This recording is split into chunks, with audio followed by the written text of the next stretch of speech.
Radio AN24. Toro y Pampa, un programa de rock.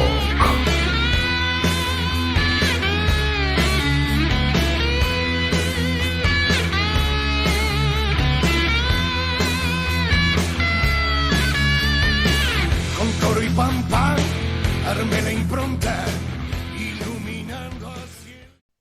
Bueno, buenas noches. Estamos en un nuevo episodio, un nuevo programa, un nuevo, podríamos decir, una nueva, poner claro sobre oscuro, ¿no? Ante tantas ignominias que vivimos a diario. Y como estamos en las vísperas, hoy es 19 de noviembre del año 2020, estamos en la víspera del festejo o la conmemoración del Día de la Soberanía, que fue aquella batalla de la Vuelta de Obligado, donde la Confederación Argentina, al mando de Rosas, dijo: por acá no van a pasar, los ríos internos son nuestros. Pero para eso luego lo vamos a hablar profundamente con nuestro invitado. Como siempre, le doy la bienvenida a todos los que nos están mirando, compartan este material, tratemos de nacionalizar la Argentina. Yo quiero eso. Antes de peronizar el mundo, quiero nacionalizar la Argentina, que bastante colonizada está mentalmente, espiritualmente y sobre todo sometida económicamente. Entonces, como siempre, estoy con mi compañero, mi gran camarada, amigo, Juan Bautista Petri. Bienvenido nuevamente, compañero. Bueno, Pablo, ¿cómo te va? Muy buenas noches a vos, a Leonardo, que está acá con nosotros, y a toda la audiencia. Realmente venimos de encontrarnos en persona en una hermosa tarde, que además el día con el clima lo acompañó, una hermosa tarde en la Confederación General del Trabajo, ahí en Azopardo, con la conferencia de las palabras de Iciar y de Diego Masieri, de Iciar Recalde y de Diego Masieri, presentando cada uno un poco sus libros. Que bueno, acá los tenemos, y realmente nada, una hermosa tarde pasamos, allá lo habrán visto seguramente en el Facebook. Pero bueno, eso ya es otro tema. Como dijo Pablo, mañana 20 de noviembre, Día de la Soberanía Nacional, y hoy queríamos traerlo a Leonardo Cajal, que ya es parte prácticamente de nuestro equipo de redactores. El profesor lo tenemos con nosotros hoy. ¿Cómo te va, Leo? ¿Cómo andan, chicos? ¿Cómo estás, Pablo? ¿Cómo estás, Juan? La Bienvenido, verdad, Leo. La verdad, la última vez que estuve ahí, que fue la primera, cuando gentilmente ustedes me permitieron presentar mi libro ¿Por qué Falcón? Tuvimos una serie de contactos, nos fuimos hablando casi periódicamente, y bueno, digo, si hasta el día de hoy había una amistad, a partir de hace un ratito nomás, ustedes han dejado de ser amigos para pasar a ser parte de familia, porque digamos que nos encuentran los tres en el Felipe Vallese, en tremendo acto. La verdad que bueno, yo ya lo siento parte de familia. Leo, como te dije en privado, ¿no? Hay una como una mística de lo que es el quinto Stone, ¿no? Los Rolling Stones en su principio son 4 y siempre el quinto es como que va cambiando. Hay varias teorías, incluso hasta un corista se lo ha llamado que es el quinto Stone. Entonces yo dije que Leo Cajal es el tercer Toro y Pampa, ¿no? Es aquel que cada vez que nosotros lo necesitemos para temas de esta índole que nos va a atañar, ¿no? Que es historia, y estamos hablando con un profesor de historia, entre tantas cosas más, creo que, aparte, no sé si querés contar al aire cómo fue que ya nos conocías a nosotros, ¿no? Ay, seguramente. Si querés contar la anécdota. Sí, seguramente está. Mandar un saludo a Fernando ahí. Sí, no, con Fernando es un, digamos, a ver, yo me animo a decirlo, que es el fan número 1 de Toro y Pampa, y él, bueno, cada cosa que ustedes subían, me mandaba captura de pantalla y esas cosas, y hacíamos, en realidad, él me hacía un relato, ¿no? de todo el derrotero de Toro y Pampa, ¿no? De ahí, digamos, después, obviamente, yo tengo la suerte, tengo la bendición, ¿no? De conocer a Iciar Recalde, y bueno, y después ahí, bueno, nos conocimos, pero digamos, el primer acercamiento, ¿no? Fue eso, mi amigo Fernando, que le mando un saludo gigantesco, que lo quiero mucho. Un gran abrazo y saludo para Fernando, porque él le pasaba las cosas que decía Pablo Souto, que hablaba que Danan es un tragaleche. Pero yo no estaba descubriendo nada, o sea, estoy diciendo la verdad absoluta. Y como decía el general Perón y Aristóteles antes, la única verdad es la realidad. Así que Danan es un gran tragaleche y se va a comer un bife cuando lo vea. Y no es amenaza, es una realidad, como dije antes. Pero bueno, vamos a ponernos serios porque si no esto es un quilombo. Está todo bien que seamos programa de rock, pero hoy nos compete, como dije bien, el Día de la Soberanía, que va a ser mañana, 20 de noviembre, y el otro día, mientras preparábamos fuera de lo que es el aire, ¿no? Las bambalinas de lo que es este programa, el que están viendo ahora todos ustedes, Leo me dijo, no es el Día de la Soberanía el 20, noviembre es el mes de la soberanía, y hay una cantidad de efemérides que así lo demuestran. Arranque, profesor. Es todo suyo el aire. No, es un mes muy particular para todos nosotros, ¿no? Comenzamos en los primeros días con los 200 años del izamiento de la bandera argentina en Malvinas, después pasamos por el 10 de noviembre con el Día de la Tradición, ¿no? El 20 de noviembre, que bueno, es el día en que se conmemora el Día de la Soberanía, rememorando la gesta de la vuelta obligado allá en la guerra del Paraná, ¿no? Y después tenemos el 22 de noviembre, ¿no? Con el Día de la Gratuidad Universitaria. En lo próximo del tiempo, en lo próximo pasado del tiempo, ¿no? Contamos con el 15 de noviembre, un dolor trágico, ¿no? Para la historia de nuestras Fuerzas Armadas, que es el hundimiento, ¿no? Del Ara San Juan, ¿no? Y el 17 de noviembre, ¿no? Para todos los militantes del campo nacional y popular, para todos los peronistas, tenemos el día del militante, ¿no? El día en que el general retornó después de estar exiliado, ¿no? Así que digo, todo el mes de noviembre es un mes sumamente importante para la soberanía, ¿no? Te olvidaste vos, Leo, disculpá que 12 de noviembre, nacimiento del coronel Mohamed Ali Zaineldin, alguien que también defendió la soberanía nacional. Por supuesto. Y el 13 de noviembre, el Día del Pensamiento Nacional, don Arturo Jauretche, ¿no? Aquel que dijo que hay que dejar de ser perro y no cambiar de collar. Así que, ¿qué palabra o qué frase mejor para explicar lo que es soberanía, ¿no? O sea, dejar de ser perro.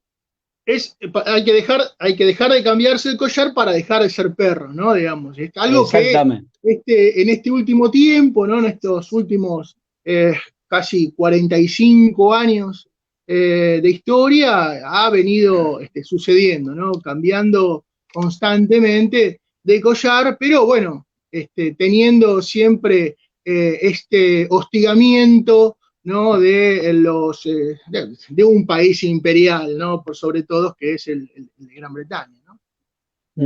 Ni hablar, ni hablar. Es interesante lo que planteaste con eso, porque digo, en las efemérides sé que hay muchos colegas que están viendo, muchos docentes, algunos estudiantes seguramente míos que están viéndote. Vemos qué interesante sería que con la misma energía que muchas veces uno ve en las efemérides escolares, con banderitas de colores, con cosas que no nos son propias, ¿no? Esa misma energía esté dirigida para cuestiones que tengan que ver con el ser nacional, con la soberanía, con la recuperación, ¿no? de nuestras Islas Malvinas.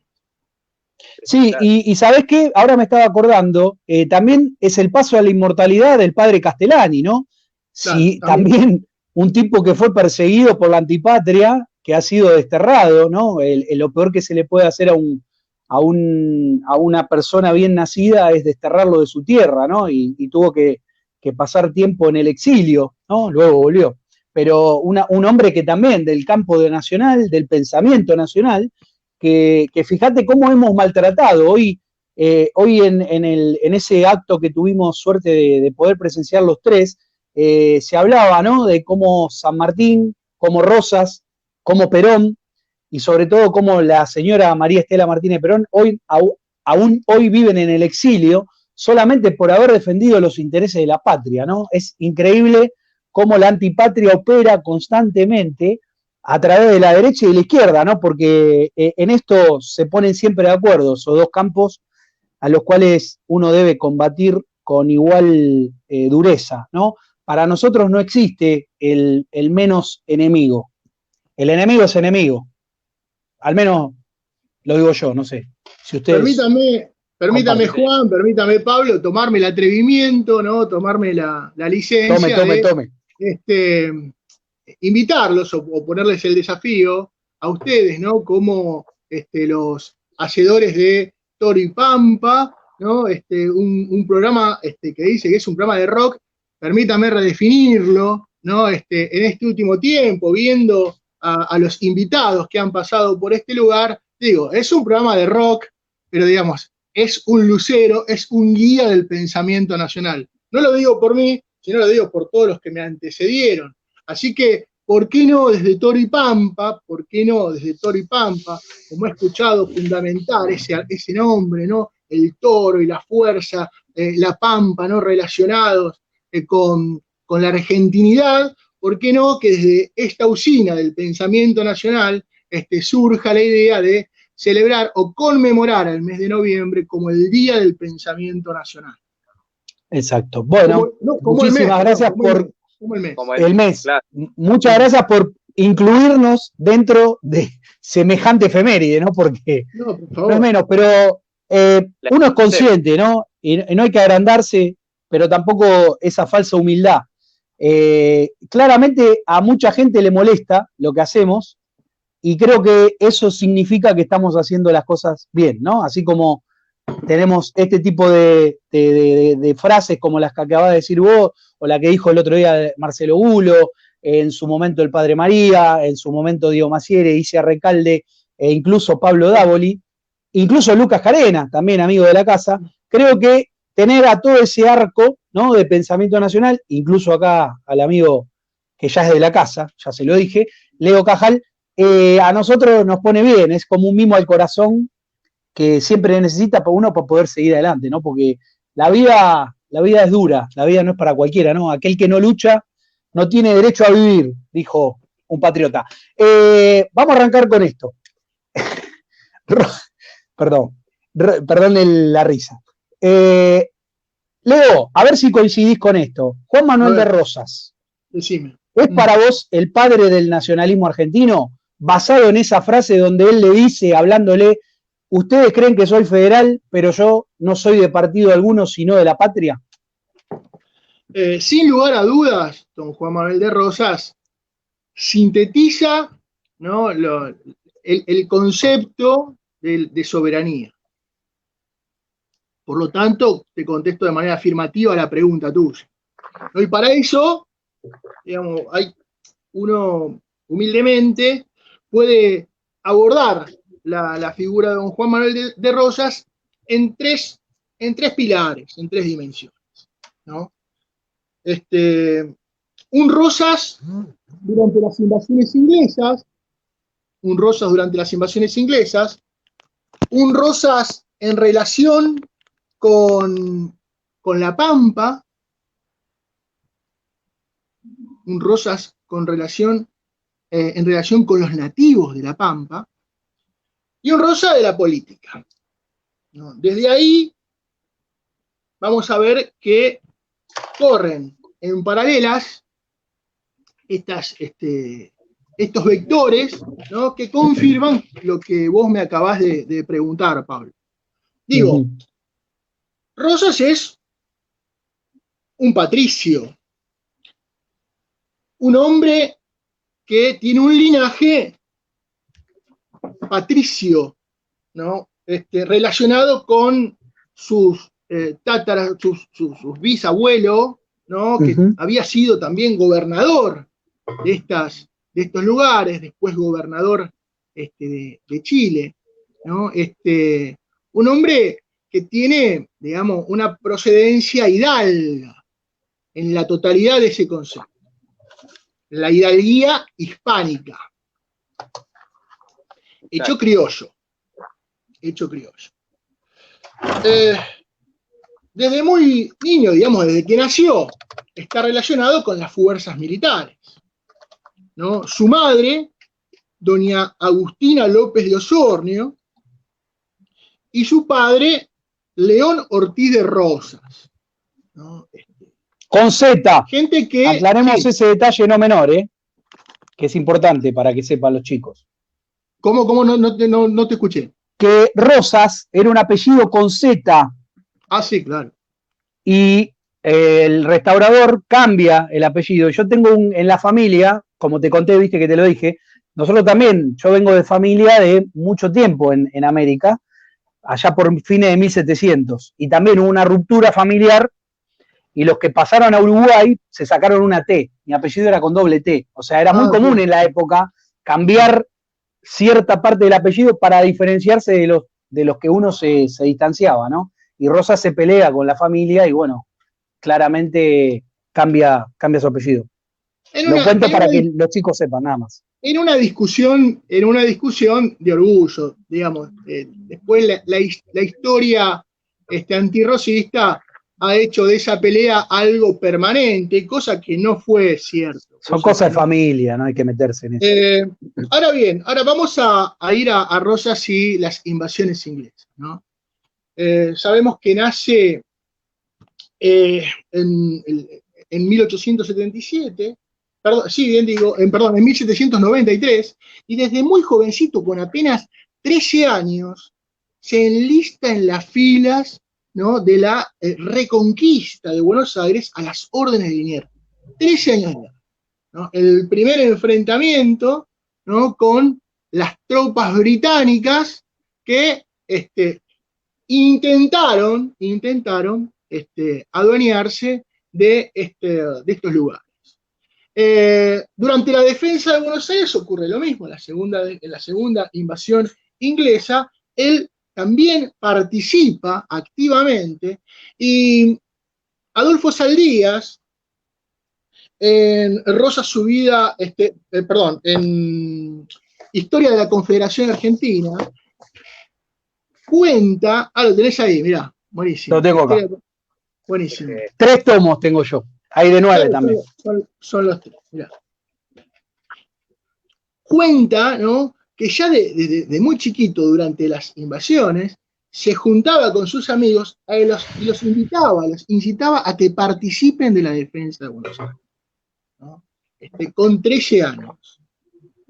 Ahora, esto se va a repetir en el futuro, porque también, ¿no?, esta experiencia de niño, se va a repetir, porque va a volver a enfrentar en el campo de batalla a los británicos, pero esta vez a la tropa anglo-francesa, ¿no?, en lo que se conoce como la Guerra del Paraná. Pero previamente a esto también enfrenta a los británicos desde el comercio. No, desde el comercio. En ese entonces, ¿no?, Argentina, o durante el periodo previo a la gobernación de Rosas, Rosas es el hombre que lleva el capitalismo en el Plata a su máxima expresión. ¿A través de qué? A través de la estancia, a través del saladero. Digo, y cuando hablamos de estancia, ¿no?, de ese nacionalismo estanciero, ¿no? Sí, No estamos oligárquico, ¿no? Claro, no estamos haciendo referencia a los gauchócratas de la sociedad rural. Claro, ¿no? Estamos haciendo referencia a gente que reformuló, ¿no? Adaptó el campo, el saladero, ¿no?, a un sistema capitalista global, ¿no? Y vos fijate que no solamente, ¿y por qué digo que se enfrentó a los británicos? Porque los británicos, al ver al saladero, sentían que se encarecía el producto que compraban. Ellos querían comprar únicamente el cuero, la carne, sin ningún tipo de trabajo, ¿para qué? Bueno, para después hacerlo. Pero la industria del saladero no solamente farinaba la carne. Tengamos en cuenta que se cortaba, se hacía el tasajo, se vendía el tasajo para las poblaciones esclavas del Brasil, del sur de los Estados Unidos, de las Antillas, ¿no? De Centroamérica. Pero aparte de todo, el cuero era el producto, ¿no? Con mayor demanda en el mundo. Para que hagamos una analogía con la actualidad.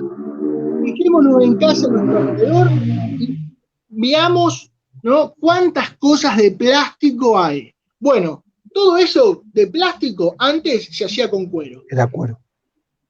Ropas, zapatos, calzados, techos, cuadernos o libros, o las llantas de las carretas. Digo, todo el gran producto del siglo XIX era el cuero. Y ni que hablar sobre las correas que se utilizaban en esas para las fábricas. Máquinas. Totalmente.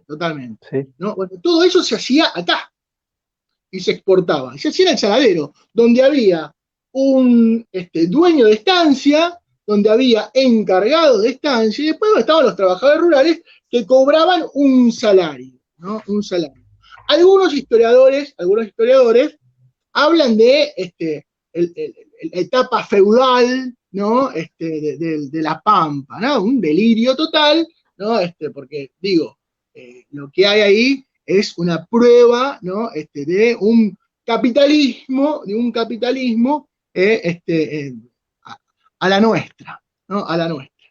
Entonces, digamos, tenemos una mirada de Rosas con los ingleses enfrentándose en el campo de batalla, pero también en lo comercial, imponiendo siempre condiciones en defensa de los intereses nuestros.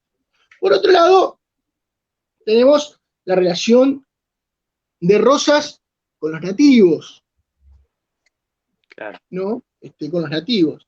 El abuelo materno de Rosas, don Clemente López de Osornio, ¿no? Tiene una experiencia terrible con los indios pampa de la región. Él era un gran estanciero a finales del siglo XVIII, ¿no? En la zona de la desembocadura del Salado y el mar, ¿no? En la costa este, ¿no?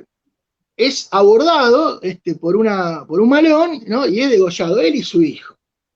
Una experiencia que te marca también. Ahora, su padre, León Ortiz, hace una campaña, ¿no? Hace una campaña para ganar tierras, para recuperar también algunos bienes perdidos en los malones, ¿no? Pero es capturado, ¿no? Por los indios pampas en la zona de Sierra de la Ventana, ¿no? Ahí el hombre teme por su vida, él y otros más. Pero en ese tramo de estar ahí preso, ¿no? Capturado por los pampas, comienza a entender la idiosincrasia de estos muchachos, ¿no? Comienza a tender puentes, ¿no? Comienza a intercambiar miradas de una misma región que compartían, que es la Pampa, ¿no? Y en un intercambio de prisioneros, justamente el cacique de ahí, el hermano de un cacique de los Pampas estaba preso, hacen un intercambio, él recupera la libertad, pero también recupera o obtiene algo que no tenía, que es la mirada del aborigen, del indígena, sobre un mismo lugar, sobre un mismo suelo que compartían. Ahí, esto es muy importante porque eso se traslada a su hijo, ¿no? Don Juan Manuel. Fíjate vos la analogía de los grandes hombres, de estos prohombres, ¿no? Entre la vivencia de don Juan Manuel de Rosas en el siglo XIX y la vivencia de un Juan Domingo Perón. La tierra, la estancia, los trabajadores, el aborigen. Rosas con los pampas, Perón con los tehuelches. Con los tehuelches. El primer diccionario araucano-español es realizado por Juan Domingo Perón. Digo, y eso también genera una sensibilidad en el hombre, ¿no? Porque se enriquece. Se enriquece, obviamente, al tener contacto con una otredad que comparte un mismo escenario. Digamos, ¿y ahí qué pasa? Y ahí nace el criollo. Ahí nace el criollo. ¿No? Porque don Juan Manuel de Rosas va a tener el reconocimiento, ¿no? de cualquier indio. Va a ser un par. No sé si soy claro en lo que estoy diciendo. Sí, no, te estoy siguiendo y coincido 100%, porque yo en un momento cuando le tuve que explicar la Confederación Argentina a mi hija, le hablé que Rosas lo que tenía, la ventaja que tenía Rosas sobre el resto de la clase política de ese momento, era la buena relación con los indios. Él tenía indios amigos e indios aliados.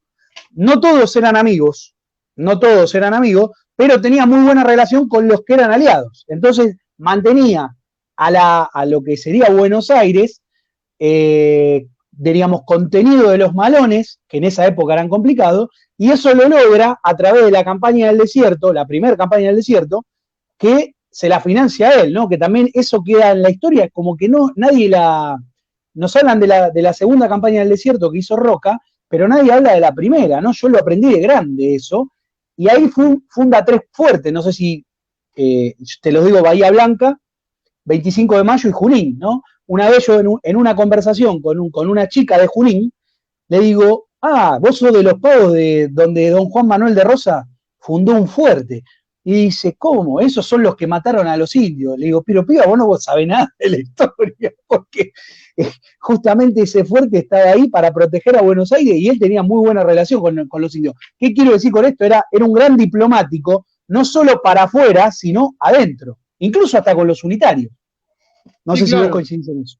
No, comparto plenamente. Imagínate vos que él no podría haber llegado nunca a las orillas del río Colorado, ¿no? Llevándose a los tiros con los pampas. Imposible. ¿Por qué? Porque vos te alejás tanto de los pueblos cristianos que dejás libre tu espalda y te pueden malonear y te pueden arrasar con vos.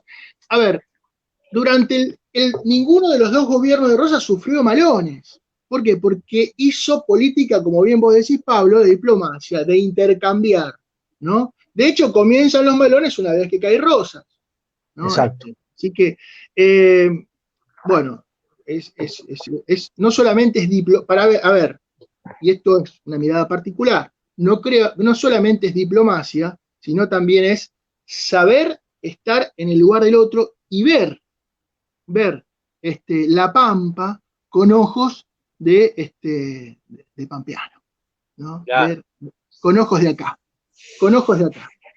Entonces digo, el segundo pilar no es la relación entre Rosas y los aborígenes, ¿no? Los aborígenes. Y el tercero es Rosas y la política, ¿no? Rosas y la política. Ya desde muy joven, digo, se adentra en la política, pero fíjate vos que cada uno de los 2 gobiernos, tanto el primer gobierno que se inicia en 1829, como el segundo gobierno de Rosas, segunda gobernación de Rosas, en 1835, están marcadas por cosas similares, ¿no? Parecen calcadas el escenario previo a la Asunción, ¿no? El primero con la muerte de Dorrego, ¿no? Viene a pacificar el país después de lo que hizo Lavalle, ¿no? La muerte es uno de los elementos que están en los 2, previos. Claro. Como bien decís, Pablo, la muerte, el fusilamiento, ¿no? La primera herida, ¿no? La primera herida que no va a terminar de cicatrizar y que aún hoy continúa sangrando, que es el fusilamiento de Dorrego, ¿no? En manos de Lavalle. Déjame aclarar una cosa, Leo, porque capaz que la gente no lo sabe. Rosas era casi compadre con Lavalle, habían sido amamantados por la misma nodriza. no sé si eso lo sabéis, que calculo que sí, pero con Dorrego no tenía buena relación, pero él toma eso como una locura, un acto que traía la discordia en el país. Vos fijate cómo el tipo, pese a ser alguien que lo unía mucho a Lavalle, toma partido por aquel con el cual no se llevaba tan bien, ¿no? Que era Manuel Dorrego, porque eran federales, pero con sus diferencias. No, Lo aclaro para mostrar la grandeza de Rosa, ¿no? Más que nada. Entonces tenemos el fusilamiento de Dorrego, y previo a al segundo gobierno de don Juan Manuel de Rosas, está el asesinato, ¿no? Por parte de la partida de los Reina Fe en Barranca Yaco de Facundo Quiroga. Fíjate vos cómo dos grandes, ¿no? Conductores federales, referentes de ese federalismo, uno del federalismo provinciano, como es el Tigre de los Llanos, ¿no? Facundo Quiroga, y otro, un referente federal, electo gobernador, ¿no? De la ciudad. Provincia de Buenos Aires, claro. De la provincia de Buenos Aires, del puerto de Buenos Aires. Sí, del puerto. Dos federales con mucho peso. Entonces, digamos, tenemos esas cosas en común entre tanto uno y tanto otro periodo. Después tenemos la ocupación del territorio, ¿no? Previo a la primera gobernación, tenemos la pérdida de la banda oriental. Una guerra ganada, ¿no? Ganada con el Imperio del Brasil, ¿no? Nos lleva a por cuestiones diplomáticas, ¿no? A perder una provincia nuestra, como es la banda oriental, hoy llamado Uruguay, un país sin nombre, un país que no tiene nombre, porque el Uruguay es el nombre del río. ¿Por qué? Bueno, porque se conocía a esa zona como la banda oriental del río Uruguay, ¿no? Eso en el primer gobierno. En el segundo tenemos la ocupación por parte de los británicos de nuestras Islas Malvinas, en el año 1833. Fíjate cómo hay dos cosas que también se repiten. Y por último, tenemos el Imperio de Brasil. Siempre Brasil está expectante, ¿no? a la realidad del Plata, ¿no? A la realidad del Plata. El Imperio de Brasil es una constante, no solamente en el primer gobierno, sino también en el segundo, mucho más en el segundo gobierno de don Juan Manuel de Rosas. Primer gobierno que estuvo signado por la pacificación, el orden, restablecer el orden perdido, ¿no? Digo, que también es otro elemento en común, tanto en uno como en otro periodo previo a la gobernación, estábamos en un proceso casi de disolución de lo que se conocía por aquel entonces como la Argentina, ¿no? Estábamos más cerca de crear o de terminar siendo varios Uruguay, ¿no? Que de terminar siendo un Estado en común. Sí, ibas a vi que Juancito. Sí, exactamente, Leo. Bueno, vos sabés que la otra vez conversábamos un poco sobre aquella biografía que escribiera Manuel Gálvez de Rosas, y yo te mencionaba eso que yo había observado, que él que Rosas, Gálvez observa que Rosas era un ferviente defensor del orden. Obviamente, cuando reinaba el desorden, había que establecerlo al orden, ¿no? Hoy, la verdad que parece que reina el desorden, pero más allá de esa cosa actual de hoy, vos tenés un pensamiento acerca de Gálvez como biografista de Rosas, ¿no? Que, digamos, Sí, ¿cómo lo calificás? No, yo creo que los dos trabajos más acabados de Rosas, uno es el de Gálvez, que está, mirá, lo tenemos acá, digamos, claro, que tiene una mirada exquisita, aparte una pluma maravillosa, ¿no? Y minuciosa de cada uno de los acontecimientos, y el otro, obviamente, es el Pepe Rosa, ¿no? El Pepe Rosa, digamos, que es el hombre que, en lo particular, pero sí, ¿no? Tiene una mirada humana, ¿no? Humana, Manuel Gálvez, sobre el restaurador, donde también comparten ambos, ¿no? La cuestión de la soberanía, ¿no? Y la sensibilidad más en el caso de Gálvez, ¿no? Pero la custodia de la soberanía por sobre quizás el orden, el instaurador del orden. Ahí quizás me parece que tendríamos que ir a Carlos Ibarguren, ¿no? Donde tenemos a Juan Manuel de Rosas, su vida, su tiempo, su vida, su tiempo, y me falta el último. ¿No era su obra? Su obra, su vida y su tiempo, o algo así. No su vida, su tiempo y su obra. Su vida, su tiempo de Juan Manuel de Rosas, que sale en el 30, ¿no? Donde ahí sí, obviamente, lo que se hace una descripción perfecta del orden, ¿no? Del hombre que viene a imponer el orden por sobre todo toda la. Yo recomiendo también Rosas o Rivanera Carles, donde me acordé, hace una gran síntesis de la vida de él. Perdón que te interrumpa. Dale. Su drama. Es que ya estamos a jueves, 8:00 de la noche, ¿viste? Y noviembre encima, mira. Noviembre, ahora mes de la soberanía. Sí, claro, por supuesto. Noviembre, mes de la soberanía.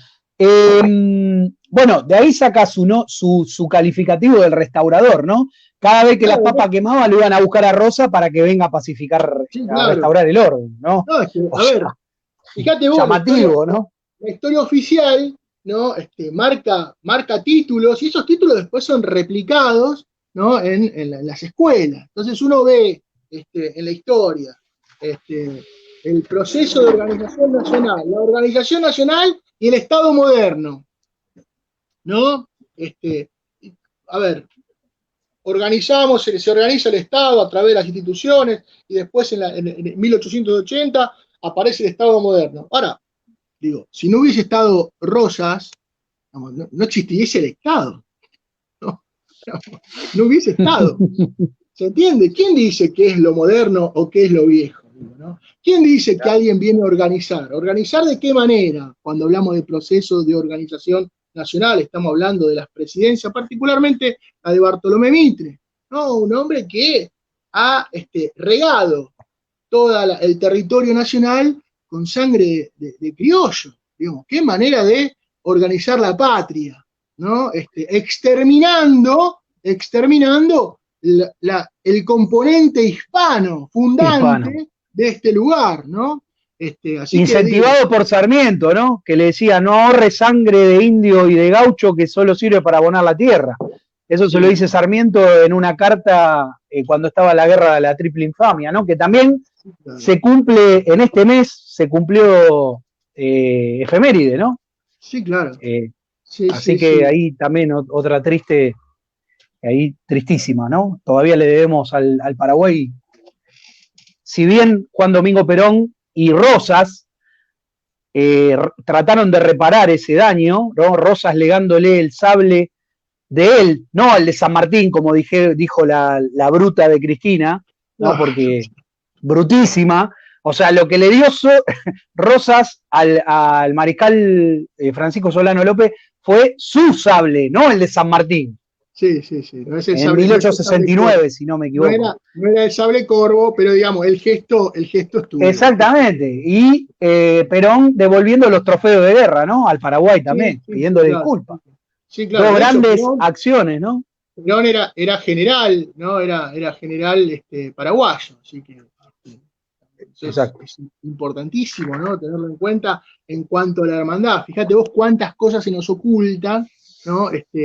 Que nos tienen en común con los países hermanos limítrofes, ¿no? Digamos, con esa patria grande, ¿no? Pero, bueno, las cosas. Bien entendida, patria grande, ¿no?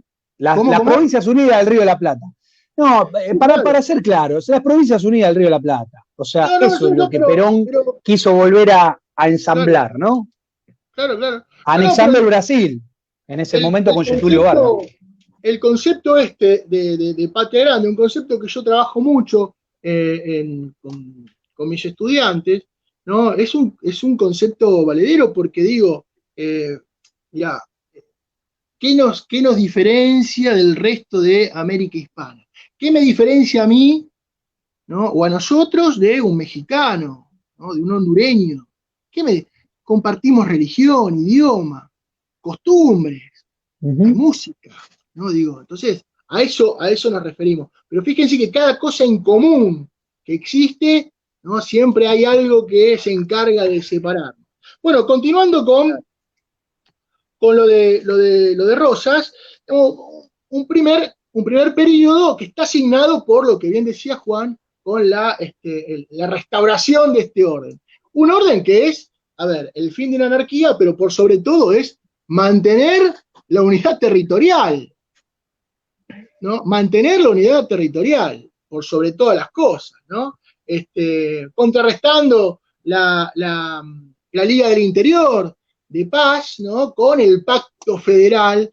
Y fíjate vos que en el Pacto Federal lo que está presente es el temor de la segregación de las provincias de la Mesopotamia. Porque ¿qué hace Rosa? No, lo primero que hace es, vamos a firmar con aquellos que pueden llegar a disgregarse, a irse, ¿no? Es Entre Ríos, Corrientes y Santa Fe, ¿no? Y Santa Fe. Interesante eso. Después, como bien dijiste vos al inicio, hace la primera campaña del desierto, hubieron otras también, pero digamos, en los libros lo tenemos como la primera campaña del desierto, ¿no? Una cordial, digamos, de tender lazos, una campaña del desierto que estuvo dividida en tres partes, digamos, en tres frentes, ¿no? Un frente oeste, ¿no? Estaba el caudillo de Mendoza, Aldao, un frente centro, ¿no? Que estaba comandado o dirigido por Facundo Quiroga, y el que tenía relación, ¿no? El ¿no? Con los indios Pampa, a los cuales ya los conocía don Juan Manuel, es el llevado por él. Ahora, ¿qué ocurre? Nuevamente la anarquía, a ver, el asesinato de Facundo Quiroga lo que hace es generar, ¿no? Nuevamente las condiciones para las luchas internas, ¿no? Inacabables para aquel entonces, parecía. Por eso Rosas accede a su segunda gobernación en 1835, ¿no? Y a diferencia de su primer gobierno, se hace cargo de las relaciones exteriores, ¿no? La representación de las relaciones exteriores de la Confederación, pero hay algo que es fundamental, hay algo que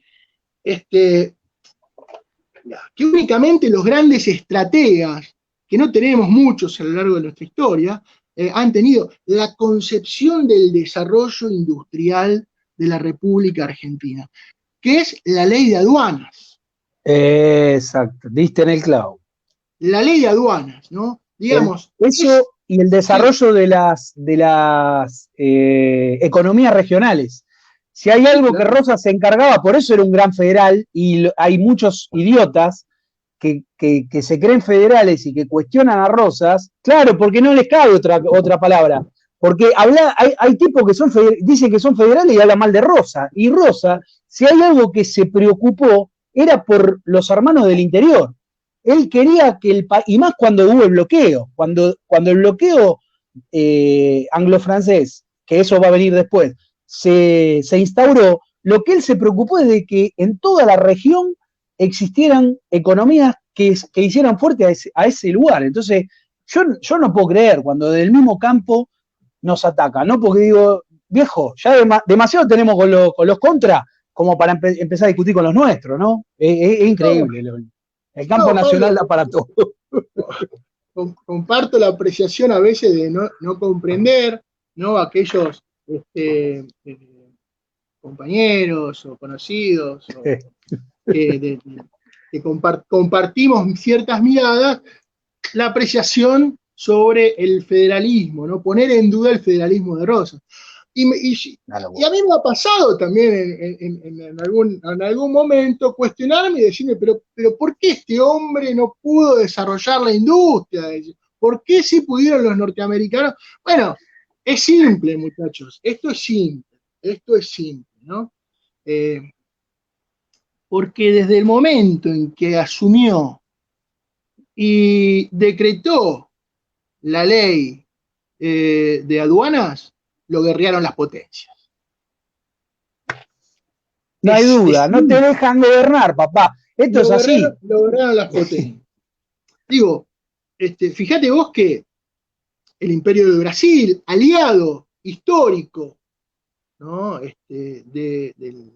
de los ingleses, de los británicos.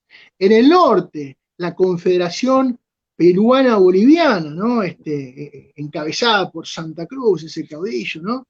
Que, invadiendo territorio argentino, tratando de rapiñar pedazos de nuestras provincias del norte.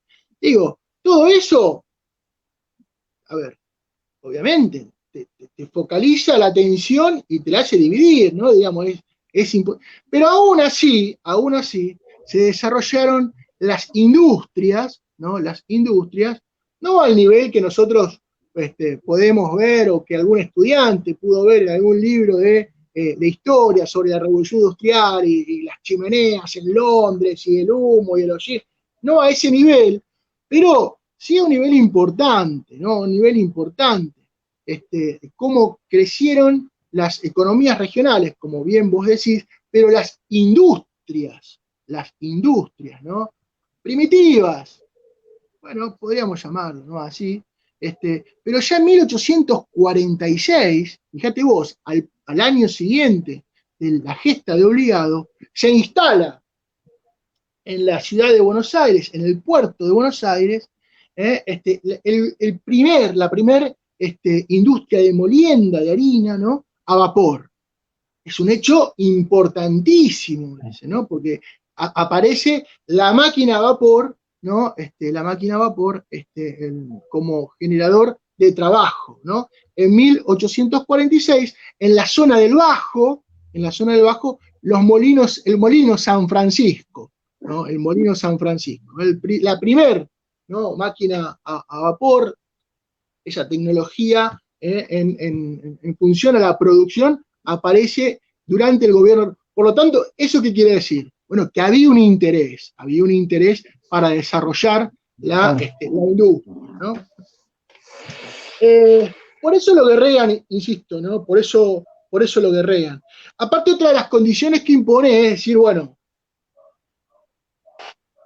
el catolicismo, la religión católica es intocable, ¿no?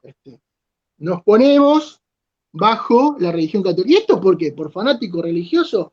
Así uno googlea y ve la bandera de la calavera de Facundo Quiroga, que dice religión o muerte, ¿no? Y te dice, ¿no? Caudillo de La Rioja, para hablar del Tigre de los Llanos, que esto, que el otro, dice fanático religioso. No. Falta que le pongan talibán, ¿no? Religioso. Eso es otro de los componentes de los grandes estrategas, ¿no? Los grandes visionarios de la política argentina. Porque únicamente en los libros de la academia, los únicos visionarios son gringos. Churchill, por ejemplo, Roosevelt, por ejemplo. Pero nada se va a hablar de algún visionario, aquellos líderes políticos que ven la política 100 o 200 años para adelante. Este hombre, don Juan Manuel de Rosas, era uno de ellos. ¿Por qué? Porque se dio cuenta que para unificar todo esto, todo este vasto territorio, éramos apenas 2 millones de habitantes, en una extensión interminable, ¿no? Él se dio cuenta que hace falta un componente que nos hermane y nos unifique a todos. El primero es el idioma, el segundo es la religión.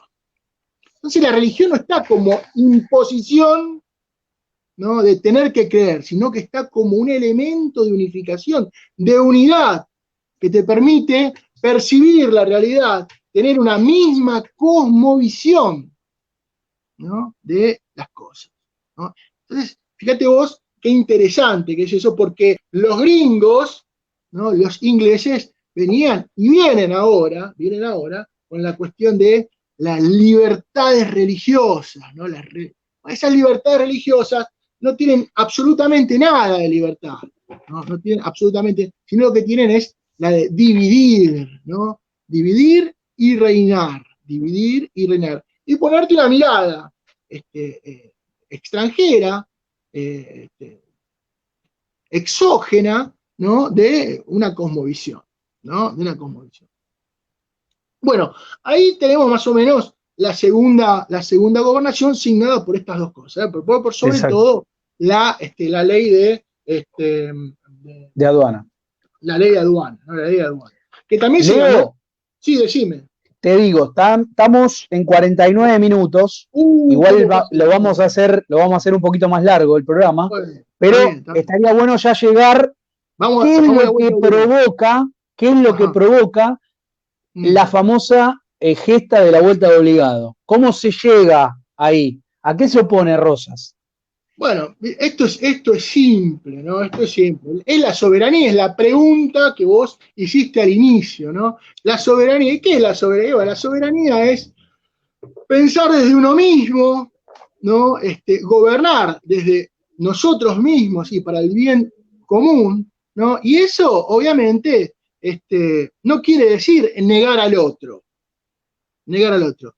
Respetar al otro, sí, por supuesto, respetar a la otredad, ¿no? Respetar al otro. Pero también que ese otro no venga a imponer y no venga a mandar en nuestras tierras, ¿no? Y lo que ocurría era que estamos en un contexto mundial donde se está inoculando la primer gran crisis del capitalismo, ¿no? Esa primer gran crisis, que es una crisis de sobreproducción. ¿Y qué significa tener una crisis de sobreproducción? Y bueno, nos faltan mercados. Fíjate vos una cosa, 20 de noviembre de 1845, la gesta de la vuelta obligado. Ahora, un par de años atrás, estas mismas potencias, Gran Bretaña, ¿no? El Reino Unido, ¿no? Genera la guerra del opio, la primera guerra del opio en China, y se carga a un pueblo milenario que hoy en día sigue estando bajo el ala de los británicos. Mirá, fíjate vos cómo la fuerza y el poder que tenía, o que tiene, sigue teniendo, por supuesto, este imperio, ¿no? ¿Qué pasaba con los franceses? Comienzan a incursionar en el África. Todavía no se están dividiendo el territorio africano. Eso va a faltar un par de años más, un par de décadas más, ¿no? Partir como si fuese una pizza el mundo y obviamente el continente africano. Pero están incursionando en Argelia y están haciendo desastres en Argelia, ¿no? Lo mismo ocurrió en México, ¿no? Entre Francia y México. Y en el norte del continente, ¿no?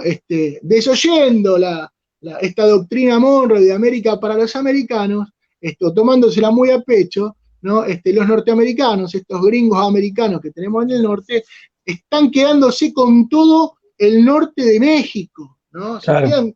Fíjense cómo este periodo en que la flota anglo-francesa osa venir al Plata, ¿no? Es un periodo de preparación, ¿no? Para que queden instalados esos imperialismos, ¿no? Que se va a quedar sentenciado, o que van a sentenciar la División Internacional del Trabajo. Rosa se resiste a eso, ¿no?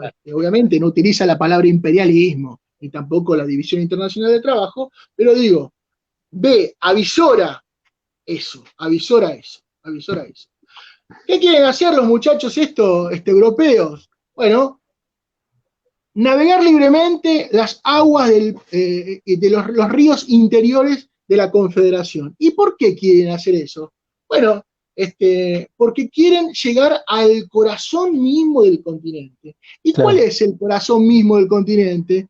El Paraguay, ¿no? El Paraguay, ¿no? El Paraguay tiene comunicación con nuestro Alto Perú, con la zona de Bolivia y con la zona del Mato Grosso, el sur del Brasil, ¿no? Claro. Fíjense, es un lugar sumamente estratégico para el control de todo el continente, ¿no? De todo el continente. Eso querían hacer los anglo-británicos, las dos potencias más desarrolladas del mundo en aquel entonces. O sea, vos lo que decís es que ellos querían llegar al Paraguay para desde el centro controlar, ramificándose hacia todos los lugares, diríamos, ¿no? Sí, claramente. A ver, teniendo en ya cuenta controlaban una margen del Plata, ¿no? Habiendo hecho a Uruguay la provincia rebelde que es, ¿no?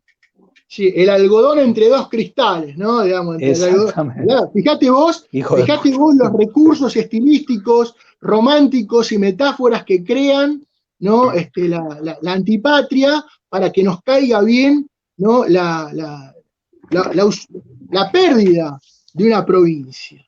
Claro. ¿No? El algodón entre dos cristales. No, ningún algodón. La provincia de la banda oriental, muchachos, es simple. Exacto. Ningún algodón. Claro, querían llegar hasta ahí para comercializar, digamos, toda guerra a lo largo de toda la historia, siempre es por plata, por comercio. Ellos querían ir, porque si vos tenés acceso al Paraguay, tenés acceso al interior profundo del continente, al corazón, ¿no? El Heartland de acá, ¿no? El corazón del mundo, ¿no? De la tierra, que lo tenemos o en Europa, es la zona esta caliente, ¿no? Siempre de Turquía, Armenia, donde ahora se están agarrando los tiros, ¿no? Quien controla eso, controla el mundo. Bueno, en América del Sur, el corazón del mundo, ¿no? Es llegar hasta el Paraguay, ¿no? Exacto. Y eso nuestra Mesopotamia sería, nuestra Mesopotamia, ¿no? Sí, claro, esos ríos te comunican, son arterias que te comunican al corazón, ¿no? Son arterias que te comunican al corazón. Sí, claro, entendí lo que decía. Rosas la analogía, ¿no? Mesopotamia allá y Mesopotamia acá. Exactamente, estar en el centro de la ramificación acuífera para controlar todas las vías. Flores de vivos son estos. Sí, pero boludos no son. Y no, mirá, si hay algo que no le podemos achacar a los gringos es que son sonsos. No gastan balas porque sí, y tampoco gastan plata porque sí. ¿No? Por eso siguen siendo hoy en día un imperio que se está rearmando en la actualidad, pero eso es otro tema, ¿no? Entonces, claro, estos hombres vienen con esa prepotencia, obviamente con traidores que siempre abundaron por estos lares del mundo, ¿no? Particularmente, obviamente, el Brasil pidiendo la intervención de las potencias europeas para terminar, ¿no? Con la tiranía de Rosas. Y después los unitarios que se encontraban en Montevideo, ¿no? Bajo el ala protectora de Fructuoso Rivera, ¿no? Que no reconocían al gobierno de Oribe, ¿no? El aliado de don Juan Manuel de Rosas, que en sus viajes a Europa iban con las famosas tablas de sangre, ¿no? Rivera Indarte, por ejemplo, ¿no? Le hizo un listado eterno, un listado, ¿qué inventó? Muertos, gente. Florencio Varela, ¿no? También otro de los que hablábamos. Sí, Florencio Varela, ¿no? Teniendo entrevistas con la corona francesa, ¿no? Y con el gobierno británico, pidiendo la intervención militar. Dios mío. Y la historia oficial los premia con el nombre de un municipio, Florencio Varela. Me pongo a pensar, queridos compañeros, Juan Bautista, Pablo Souto, cuando escuchamos, ¿no?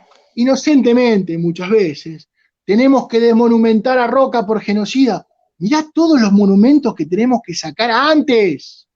Sí, nombres. Bueno, tenemos un partido llamado 3 de febrero. Sí. Tenemos el parque más importante, el pulmón más importante de la ciudad de Buenos Aires, la capital federal, se llama Parque 3 de Febrero, y ahí estaba la estancia de Rosa.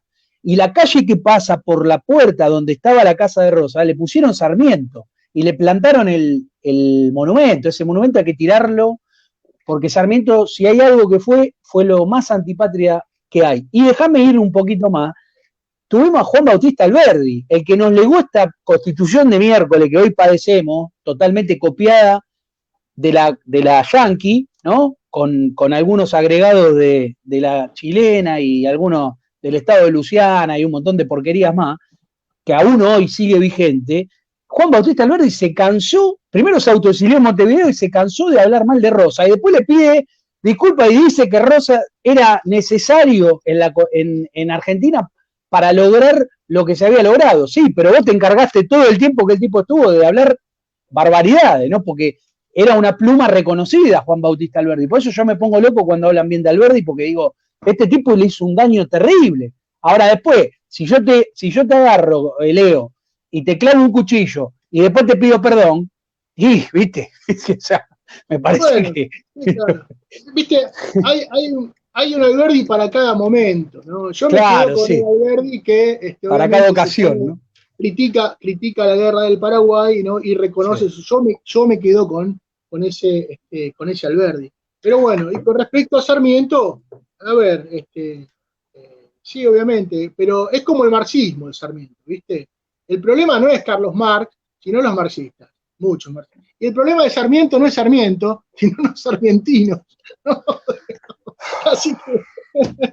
No, bueno, yo soy más radicalizado. Yo los detesto a todos. Claro. No los puedo ni ver. No los puedo ni ver. Me pongo loco. Continuando con la gesta de obligado, claro, se vienen acá la flota anglo-francesa dispuesto a adentrarse a los ríos interiores y desconocer la soberanía nacional, ¿no? ¿Y quiénes vienen? Bueno, vienen estas fuerzas que yo les acabo de decir que venían de hacer conquistas tras conquistas, ¿no? Conquistas. El diario La Gaceta, acá en Buenos Aires, hace una descripción y dice, 287 guerras ha tenido a lo largo de su historia Gran Bretaña y el Reino Unido. Y algunas de ellas ha durado más de 10 años, ¿no? Más de 10 años. ¿No? Pueblo guerrero, un pueblo un reinado, ¿no? Que comenzaba a consolidarse como ese imperio victoriano. Tenemos recién 10 años cumplidos del reinado de la reina Victoria, ¿no? Y ya cuando está terminando, pensamos que cuando termine el siglo va a ser el imperio más grande y más extenso de toda la historia. Un imperio, ¿no? Porque es emperatriz de la India, ¿no? La reina Victoria. Fíjate vos contra qué nos enfrentamos. Valentín Alsina, el padre de ese caudillo, el creador del partido autonomista, Valentín Alsina, escribe desde Montevideo, dice, no, dice, Rosas está loco, ¿cómo va a enfrentarse? Digamos, es imposible, ¿no? Debería rendirse, ¿no? Debería rendirse, debería claudicar, ¿no? Fíjate vos la mirada, ¿no? De muchos argentinos que cobardes. Sí. Bueno, estos hombres vienen, ¿no? 20 de noviembre de 1845, la tropa anglo-francesa llega a Obligado en el 18, ¿no? El 18 de noviembre, deciden atacar el 19 hay mucha lluvia, entonces postergan un día. Para el 20, ¿no? La primera hora del 20, ¿no? Comienza la descarga, ¿no? La descarga. Y yo qué sé, a ver, venían las embarcaciones más avanzadas de la época, ¿no? Bergantines, vapores, ¿no? Con el armamento más desarrollado de la época, ¿no? Misiles precarios, no comparados como estos, ¿no? Pero misiles. A ver, cañones de calibre 20, cuando los cañones nuestros eran cañones de bronce que estaban apostados a la vera, a las márgenes, ¿no? Del Paraná, ¿no? Y eran cañones de bronce, calibre 8, 10, 12, y el más estruendoso era 20. Ellos tenían calibre 80. Calibre 80, una cosa, ¿viste? Una bestialidad. Una bestialidad. Ahora, ¿qué dice acá? Y acá otra vez aparece el estratega, ¿no? El hombre que piensa en el futuro, ¿no? El hombre que piensa en el futuro, el estadista, el que entiende, ¿no? Dice, acá se gana la guerra desde la constancia y desde algo que es simbólico, ¿no? Porque uno que puede, bueno, yo qué sé, viste, cuando vas al supermercado y vas con la bicicleta, encadenás la bicicleta al palo de luz para que no te la roben. Ahora, encadenar un río, sí. ¿no? Es algo. Bueno, aparte, para el lugar que se elige, Leo, porque no sé si vos estuviste en la zona, ahora hay un monumento muy bonito que lo hicieron en gobierno de Cristina Kirchner, donde pega un recodo el Paraná. Entonces ahí, donde las márgenes están más cerca, es donde ellos ponen, y con altura, ¿no? Estando desde digamos, como desde un peñón, sí, ponen las cadenas con balsas y atacan desde arriba, la mejor manera para que la carga misilística, como decís vos, no llegara o llegara con menos potencia, ¿no? O sea, una gran estrategia para la época, ¿no? O sea, el tipo era un militar, siendo que no era un militar de carrera, pero bueno, también estaba Lucio Mansilla, ¿no? Que era el gran artífice y con unos huevos más grandes que la Argentina completa, ¿no? Escuchá esto, no. Un crack. Otro nombre abandonado ¿por qué no le pusieron Lucio Mansilla a Florencio Varela? Digo, ¿no? Para ponerle un nombre. Claro. Lucio Mansilla, Álvaro Alzogaray. Se ve que en algún momento los Alzogaray fueron buena gente, patriotas. Fueron patriotas, ¿no? En algún momento, claro. Y después, no así los Martínez de O, que siempre fueron unos hijos de puta. Y después. Y sí, boludo. Estuvieron con los ingleses siempre. Pará, porque después no me quiero olvidar de algo que vos me dijiste, que yo no lo sabía, que justamente el otro día lo escuché. Lo de las 54. No, las 54 familias protegidas por el Imperio Británico. Sí. Bueno, eso tiene que ver con lo que decís vos, porque acá le decimos acá a los televidentes, ¿no? Que están atentamente. Vamos a hacer un paréntesis porque, claro, me está preguntando sobre 54 familias que han hecho un pacto, ¿no? Con la corona británica allá, con el diablo. Con la primera invasión inglesa, ¿no? La primera invasión inglesa hay 54 familias que firman ad eternum fidelidad a la corona británica, que es el basamento de la actual oligarquía, ¿no? Es el basamento donde, a ver, no vamos a dar nombre, pero aquel que esté interesado, Atilio Messi, viene, él lo trata, no da los 54 nombres, pero habla, ¿no? de un militar británico durante las invasiones inglesas que escribe, ¿no? Que se llama Gillespie, que escribe a aquellos vecinos que le juraron fidelidad a Beresford, a la corona británica, ¿no? Apellidos que los vas a encontrar en la Cámara de Diputados, en la gobernación de la Ciudad de Buenos Aires. Ahí está, te iba a decir, el Guasón, ¿no? Está el Guasón ahí también metido. Hay una serie de apellidos importantísimos, ¿no? Ahora sí, cerramos el paréntesis, volvemos. Perfecto. Volvemos obligados. ¿no? A la gesta. Fíjate vos que, claro, hay dos lugares que se encadenan, ¿no? Por lo que vos decís, porque se hace estrecho el río, ¿no? Aproximadamente en Obligado tiene 700 metros, ¿no? De ancho el río, pero también hay otro que es en La Ramada. Por las dudas que quieran esquivar ese lugar, dice don Juan Manuel, hay que hacer otro encadenamiento del río, por si quieren ir por la zona de Pavón, en el río Paraná, también lo encadena, ¿no? Con menos barcazas, ¿no? Y en vez de utilizar 3 cadenas, utiliza 2, pero digamos, con la misma intencionalidad. ¿Y cuál es la intencionalidad de encadenar un río? De tener un significante. Ahí hay un símbolo que dice, esto es nuestro. Esto es nuestro. ¿Y se estaba para ganar? No se estaba para ganar. Él sabía que se iba a perder esa batalla. ¿No? Pero fíjate vos lo que dice José María Rosa, ¿no? En Historia Argentina, dice, no importa, dice, no se estaba allí para ganar, sino para que los gringos no se la llevasen de arriba. Por eso el Pepe Rosa es lo más grande, porque la objetividad del historiador la tira a la basura.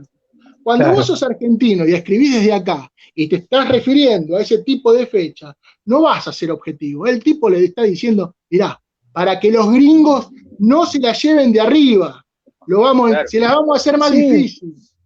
Había que diezmar la tropa, ni más ni menos que eso, ¿no? Había que hacer lo que se tenía que hacer, ¿no? Había que hacer lo que se tenía que hacer. Y eso es muy de Juan Manuel de Rosas por lo que estuvimos hablando al principio. Viste que estuvimos hablando, ¿se acuerdan ustedes? Estuvimos hablando sobre esa esencia de Rosas, esa hispanidad de Rosas. Y en eso está Malvinas también. Porque Malvinas había que hacer lo que se tenía que hacer, ¿no? Y los hijos de los trabajadores, los soldados, los héroes, fueron e hicieron lo que tenían que hacer, ¿no? Había que hacer lo que se tenía que hacer, ¿no? ¿Quién iba a pensar que alguien iba a encadenar el río? ¿Quién iba a pensar que alguien iba a cabalgar en cohetes alados sobre el mar? Nadie.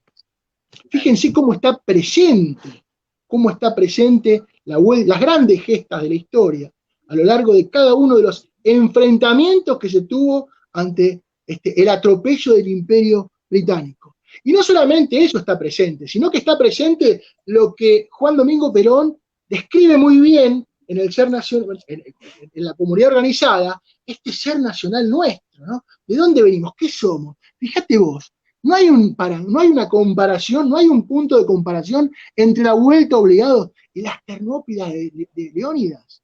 300 soldados que se enfrentan a todo el imperio persa. ¿Van a perder? Sí, vamos a perder. Pero no se la vamos a dejar fácil. Había que hacer lo que se tenía que hacer, ¿no? Bueno, hablaba Rosas de la religión católica. El Hijo de Dios hecho hombre. Muere crucificado. Podría haberse salvado, era el Hijo de Dios. Es Dios hecho hombre. Podría hacer lo que él quisiese, pero hizo lo que tenía que hacer. Sabía que tenía que morir para vencer a la muerte y resucitar, ¿no? Y sufrió como hombre entre dos ladrones. Había que hacer lo que se tenía que hacer. Fíjense cómo está todo. Leo, sí. Creo que viene al pie, ¿no? Más vale vivir un día como león que 100 como cordero, ¿no? Creo que esa es la representación de la persona que busca la trascendencia. Cuando nosotros hablamos de trascendencia, es eso. O sea, no me importa el costo. Lo único que me importa es ir a hacer lo que tengo que hacer. Y hoy, en esa charla que hoy pudimos asistir, es lo mismo que le ofrecen a María Estela Martínez de Perón, el proceso de reorganización nacional, para que firme un papel para garantizar, diríamos, el buen estadio de ella, y ella dice, antes de que eso prefiero que me maten. Ahí está donde uno dice, eso es lo que un criollo, un argentino bien nacido, yo hablo de Argentina porque lo demás me importan tres pepinos, es lo que tiene que hacer. Las cosas se hacen cuando se tienen que hacer. Y si no, viejo, a veces es preferible morirte, porque vivir como un cobarde es, creo que es lo más triste que hay, ¿no? No, pero a ver, comparto plenamente, pero es el sentido de trascendencia, ¿no? Hoy se habla de esa gesta, hoy es victorioso, porque aparte de todo, la ignominia de la historia oficial, la ignominia, la antipatria de la historia mitromarxista, ¿no? Que habla de Obligado, la derrota con ahora, Obligado fue simplemente la primer batalla. La guerra continuó. Por eso es, digamos, entender Obligado dentro de la guerra del Paraná. Claro. ¿No? Porque en cada lugar donde se podía, iban estos soldados, ¿no? Conducidos por Lucio Mansilla, y otro gigante, ¿no? Un norteamericano llamado acá como el colega Juan Bautista Thorne, ¿no? Un hombre que recibe una explosión de una granada cerca, no queda sordo, dice, no es nada, sigo combatiendo. cazando los cañoncitos, Los el lomo cañones. de caballo, ¿no? Y en cada lugar darle y darle, y cansarlos. Y aparte de todo, la unidad nacional, ¿no? Porque fue un fracaso, ¿no?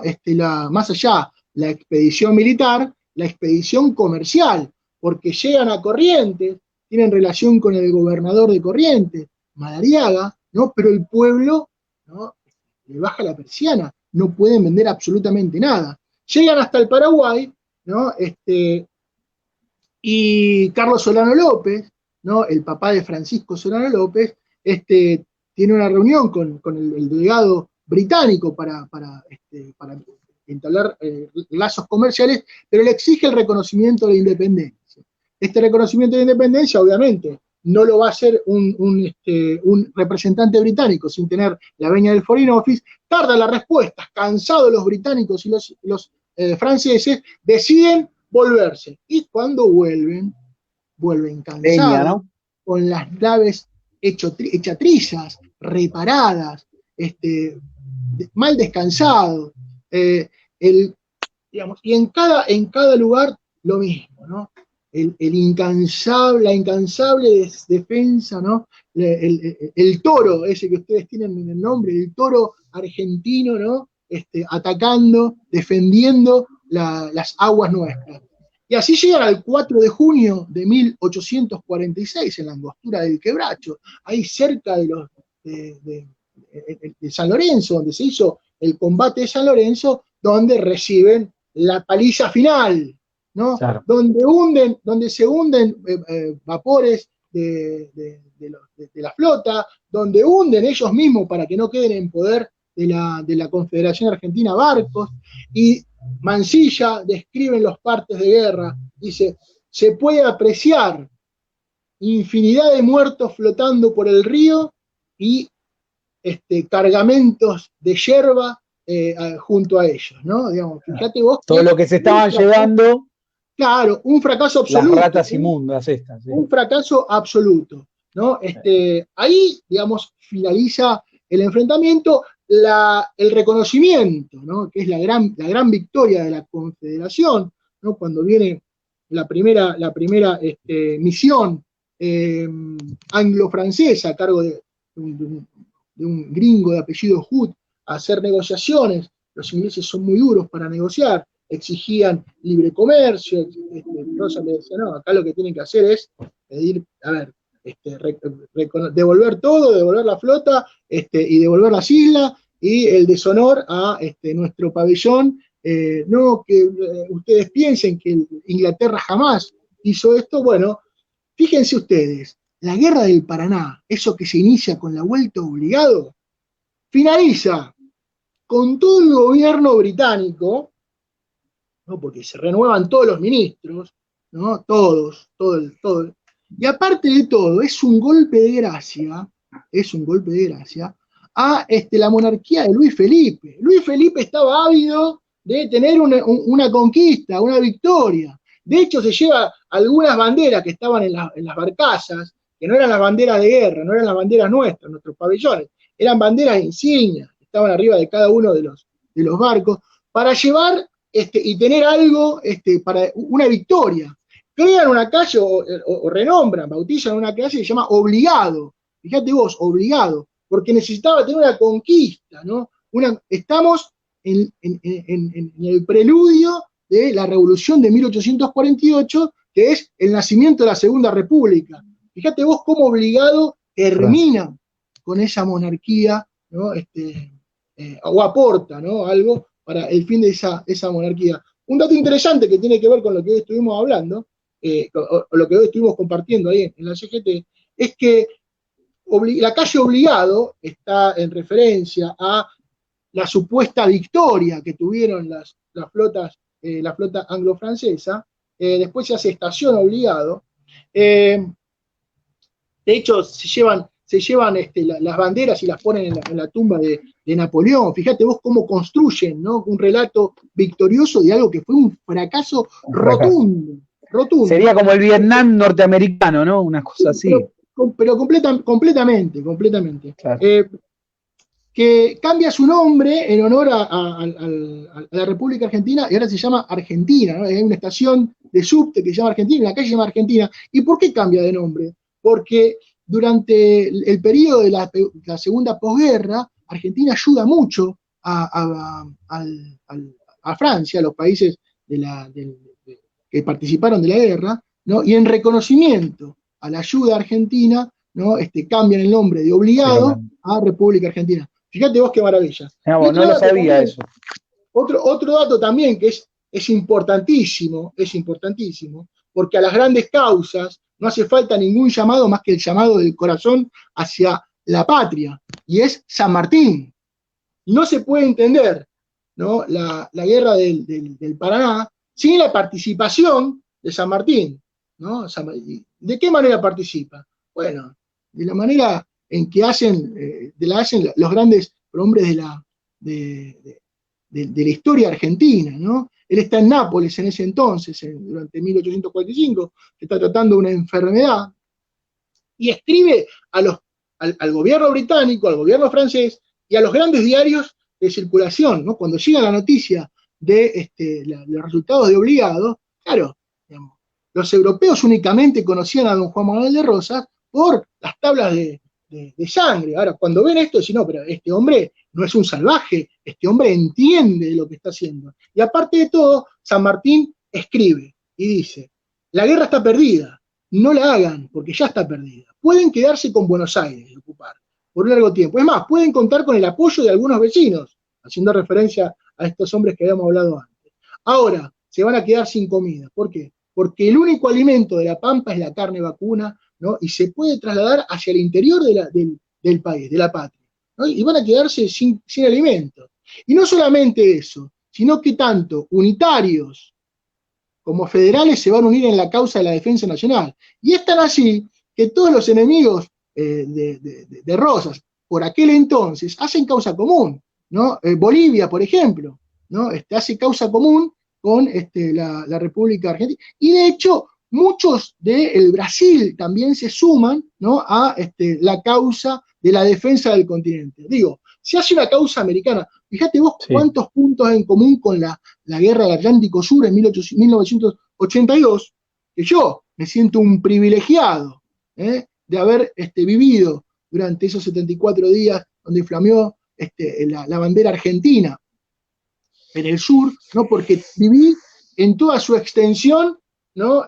En toda su dimensión, no, nuestro territorio. Fíjate vos, esa causa de Malvinas ha dejado de ser un poco una causa nacional para ser una causa de todo el continente hispanoamericano, ¿no? ¿Se entiende esto? Digo, sí, bueno, sí. esta es la gran victoria de Leo, y aparte lo que dijiste, ¿no? Que sobre obligado, los Mitre y sus allegados, se encargaron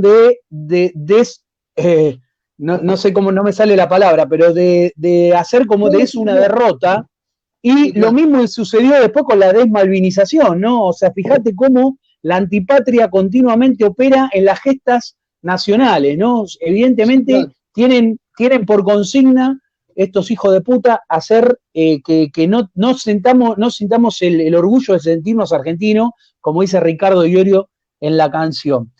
Y agregando a lo de San Martín es quien le escribe a Rosas directamente cuando felicitándolo por la gesta de obligado y diciéndole, usted le ha demostrado al mundo que los argentinos no somos empanadas que solo se comen con abrir la boca, ¿no? O sea, después le lega su sable. O sea, ahí es donde creo que aún más se califica lo de Rosas. Y no nos olvidemos, dato no menor, que cuando los ingleses vuelven otra vez a negociar con Rosas, Rosas le dice, sí, está todo bien, no hay ningún problema, pero ustedes van a tener que hacer el desagravio al pabellón nacional con 21 cañonazos, y lo tuvieron que hacer. O sea, llévense este paquete para Mendoza. No, seguro, pero fíjate vos, insisto con esto, ¿no? Yo al pueblo inglés respeto, ¿no? Digamos, pero ningún problema con los ingleses. Ver, el problema son los dirigentes. Pero a la historia la detesto con todo el alma, no sé que es mi enemigo histórico, pero también la respeto y trato de estudiarla, trato de entenderla, ¿no? Porque, digamos, los hombres han sido patriotas. Pero fíjate vos, lo que vos estás diciendo recién, un historiador, un gringo, ¿no? Harry Fair, escribe, y esto es lo importante, porque Rosas, cuando le bloquean el puerto, deja de pagar, ¿no? Deja de comercializar. Veníamos arrastrando, fíjate vos qué constante la nuestra, la deuda de Rivadavia, allá de la Baring Brothers, ¿no? Deja de pagar. Y fíjate vos lo que dice. Dice, en 1846, dice este gringo que estudia la Argentina, ¿no? En 1846 sufrieron un verdadero colapso, ¿no? Habla de las cuentas, ¿no? Perdón, acá dice, perdón. Durante 1845 bajaron las exportaciones de 500.000 libras, y en 1846 sufrieron un verdadero colapso, pues alcanzaron solo 187.481 libras. Fíjate vos la manera de perder dinero el comercio británico. Y si hay algo que no le gusta a los ingleses es perder dinero. Plata. No se caracterizan por eso los británicos. Fíjate vos cómo le gana la guerra antes de empezarla. Claro. ¿Se entiende, no? Claro. Sí. Un hombre brillante. Y lo que bien vos decís, para finalizar con con este tema, ¿no? Dice, claro, bueno, vamos a firmar la paz, pero necesitamos esto, los argentinos, ¿no? Y les exige que las potencias europeas reconociesen a Uribe como presidente del Uruguay, ¿no? Que devuelvan la isla Martín García, que devuelvan la flota que se habían quedado, los que quedaron, ¿no? Porque muchos algunas embarcaciones, como la San Martín, que era el buque insignia, había quedado hundido, ¿no? Que reconozcan que la navegación de los ríos internos y el Paraná es argentina, y por sobre todo, ¿no? Que hagan un desagravio a la bandera argentina, al pabellón nacional. Estamos hablando de las dos potencias que se estaban repartiendo el mundo, hablándole de igual a igual. Esto se firma a los 3 años del fin de la... 1848, ¿no? 1849. Primero lo firma porque están ávidos del comercio, quieren comercializar los gringos, los británicos, lo firman creo que el 15 de mayo de 1849, y tiempo después los franceses, ¿no? Pero vos fijate, ¿no? Cómo el hombre de América, lo llamaban a don Juan Manuel, hizo de una Argentina grande, ¿no? Que únicamente pudo finalizar, pudo terminar, pudo quedar trunca a través de lo que poeta Río Platense, ¿no? En el Adagio de la Patria, dice, puede un solo traidor contra 1000 valientes, ¿no? Estoy hablando de Citarrosa, ¿no? Y un solo traidor pudo con todas estas conquistas, ¿no? Con toda hazaña, con toda honorabilidad con que llevó la política de la Confederación, que fue Urquiza. Pero eso es un tema... Eso es otro tema, porque eso viene... Los mejores años de gobierno de Rosa fue después de Obligado hasta 1852, que vino la derrota nacional, que fue la batalla Caseró. Leo, 1 hora y media de programa, creo que fue un especial brillante. Te agradezco que te hayas sumado nuevamente a Toro y Pampa. Ya cada vez que te necesitemos en una efeméride, vamos a contar con tu presencia. El agradecido siempre es uno, porque obviamente, más allá del buen trato que ustedes tienen siempre para conmigo, y aparte siempre es una buena caricia, ¿no? Que ustedes me convoquen. Insisto con esto, para un programa que, discúlpeme, ¿no? El rock nacional, ya o el rock queda rock y pensamiento nacional. Mirame el ojo. Guiño. Con algo los tenemos que traer, papá. Es así. ¿Qué querés que te diga? Justamente acá dice, Carolina La Fuente dice, rockeando el pensamiento nacional con Dino Cajal, historia argentina y rock. Ahí está. Esa es una pero gigante, ex alumna, ahora es profesora, ¿no? Una colega. Bueno. Un saludo gigante a ella y a esa comisión que la tengo presente en el corazón. Bueno, Leo, terminamos el programa del día de hoy. Muchísimas gracias a todos los argentinos que nos miran. Compartan esto porque es algo que tiene que empezar a viralizarse. Hoy se habla mucho de la viralización. Viralicemos cosas positivas, no pelotudeces de TikTok. O sea, esto es lo que necesita la Argentina. Gente que empieza a pensar en la Argentina. Así que bueno, le mandamos un saludito ahí a Carolina, a Margarita y a todos los que nos vieron, nos bancaron 1 hora y media de programa. Nos vamos como siempre, muchachos. ¡Viva la patria! ¡Viva la patria!